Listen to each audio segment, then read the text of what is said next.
একে একে খুলেছে জটিলতার তালা। অবশেষে দেশের ফুটবলে আরেক তারকার আগমনী বার্তা। বাংলাদেশের জার্সিতে সমিত সোমকে দেখার অপেক্ষা ফুরালো অবশেষে। লাল সবুজের হয়ে খেলতে ফিফার অনুমতি পেলেন এই কানাডা প্রবাসী। এক হামজা চৌধুরীর আগমনের পর দেশের ফুটবলের জাগরণের স্বপ্ন দেখেছিলেন সমর্থকরা। সেই স্বপ্নে নতুন নায়ক হিসেবে যুক্ত হয়েছিল সমিতের নামও। তবে হামজার মতো সমিতের অনুমতি পাওয়ার প্রক্রিয়াটা খুব বেশি দীর্ঘ হয়নি।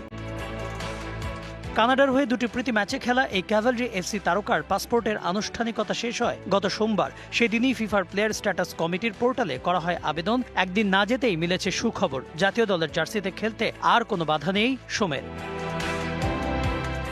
আসছে 10 জুন ঢাকায় এশিয়ান কাপ বাছাইয়ের দ্বিতীয় ম্যাচে সিঙ্গাপুরকে আতিথ্য দেবে বাংলাদেশ। সেই ম্যাচে হামজা চৌধুরী নিঃসন্দেহে সবচেয়ে বড় তারকা।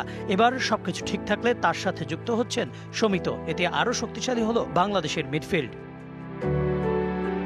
বাংলাদেশ ফুটবলের ত্রাতা হিসেবে হামজার পর মিললেও সমিত সোমকেও এই তারকারা জিতে যদি কিউবা মিচেলও আসেন, তবে এশিয়ান পরাশক্তিতে পরিণত হওয়াও অসম্ভব হবে না বাংলাদেশের জন্য।